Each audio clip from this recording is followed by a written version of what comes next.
इसी बीच स्वामी जी महाराज ने शांत भावना भी ली थी। तो एक शब्द और आ गया कि ये सुख दुख तो हुआ, ये शांति क्या है? तो अंतर होगा। इसे परम शांति कहा जाता है, इसे परमानंद कहा जाता है। तो कुछ ना कुछ तो अंतर होगा। जो अलग अलग शब्द प्रयोग किए हैं स्वामी जी महाराज बड़े सरल शब्दों में समझाते हैं। कामना का शुभ आरंभ हुआ। शुभ आरंभ कह रहा हूं, किसी कामना का शुभ आरंभ नहीं होता। कामना का आरंभ हुआ तो उसकी पूर्ति तक, वैसे ही कामना का आरंभ होना ही बेचैनी। कामना अर्थात चाह। आपने देखा ना, चाह में आह लगी हुई है साथी। जहां चाह होगी वहां आह होके रहेगी, मानो वहां बेचैनी, वहां दुख होके रहेगा। किसी भी प्रकार की कामना है तो कामना शुरू हुई, पूर्ति तक जो बेचैनी रहती है उसे दुख कहा जाता है। बड़े सरल शब्दों में समझने की हम सब कोशिश करते हैं ताकि जो मुख्य बातें हैं वह याद रहें। हमें कोई परीक्षा नहीं देनी, हमें कोई ज्ञानी ध्यानी नहीं बनना है। हमें तो जो सार है वह हमें जानना है, वह क्या है। तो दुख क्या हुआ? कामना की शुरुआत हुई, दुख की भी शुरुआत हो गई। जब तक उस कामना की पूर्ति नहीं होती मन व्यथित रहता है, बेचैन रहता है। संत महात्मा उस बेचैनी को दुख कहते हैं। कामना की पूर्ति हो गई, बेचैनी खत्म हुई। बेचैनी खत्म होने को सुख कहा जाता है। तो कामना की पूर्ति हो गई तो सुख हो गया। देवियों सज्जनों, कामना की निवृत्ति हो गई, खत्म। मत सोचो कि कामना की निवृत्ति बहुत कठिन काम है। मैं प्रश्न पूछता हूं, यदि कामना की निवृत्ति कठिन काम है, अति कठिन काम है, तो कामना की पूर्ति क्या आसान काम है? कौन कामना की पूर्ति कर पाता है? कोई है माई का लाल जो अपनी हर कामना की पूर्ति कर पाए? नहीं। जब तक उसकी कामना नहीं होती, जब तक उसकी इच्छा नहीं होती जो हमारे भीतर विराजमान है, जब तक वह ये नहीं चाहता कि ये इसकी कामना पूरी हो, तब तक कोई माई का लाल अपनी कामना को पूर्ण नहीं कर सकता। तो कामना की निवृत्ति हो गई, सुख दुख का अभाव हो गया, शांति। जहां न सुख है न दुख है, इन दोनों का अभाव है, ऐसी अवस्था को शांति कहा जाता है। उस दिन आप जी से अर्ज की थी, जैसे एक सरोवर है, उसमें आप अनुकूल पत्थर फेंकिए, प्रतिकूल पत्थर फेंकिए, हलचल मचेगी। यदि अनुकूल पत्थर फेंकते हैं तो कुछ अनुकूलता का अनुभव उसमें होता है, तो उसे सुख कहा जाता है।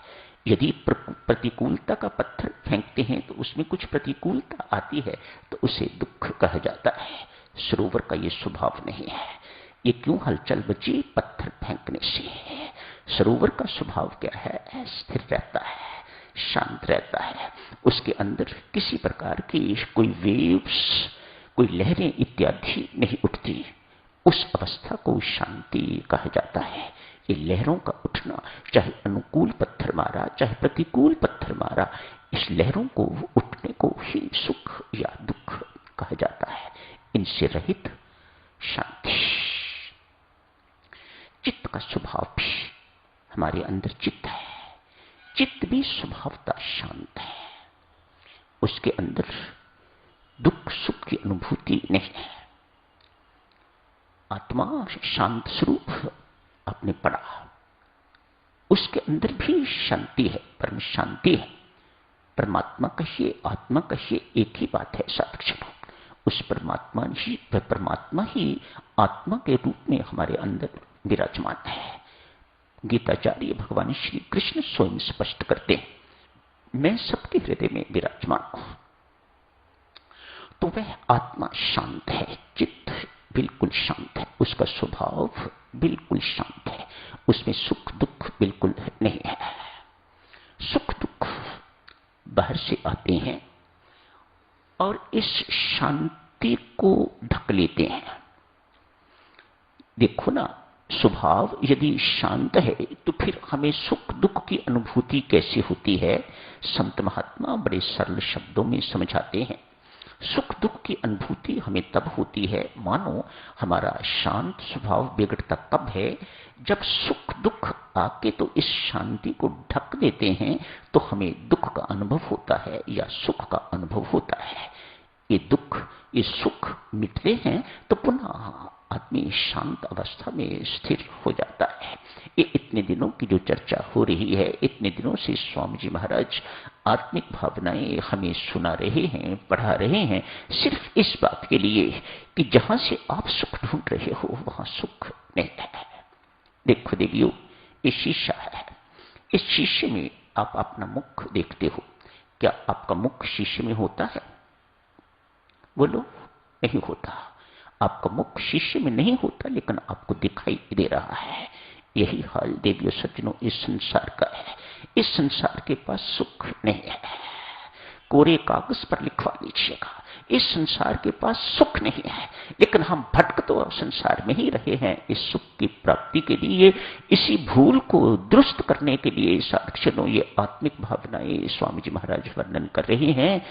इत्थों पुटना ते इत्थे लाना, बुल्ले शाह कहता है, इत्थों पुटना रब दा की भावनाएं, इत्थों पुटना ते इत्थे लावनाएं। मानो इस संसार से इसे उखाड़ के तो परमात्मा पर लगाना ही जीवन का लक्ष्य, प्रभु प्राप्ति का साधन है। आदि शंकराचार्य साधक किसी जिज्ञासु ने उनसे प्रश्न किया, जिस भगवान की आप चर्चा करते हो, जिस ब्रह्म की आप चर्चा करते हो, क्या कभी आपने उसे देखा है? हाँ, मैं रोज देखता हूं, आदि शंकराचार्य जी ने जवाब दिया। मुझे क्यों नहीं दिखाई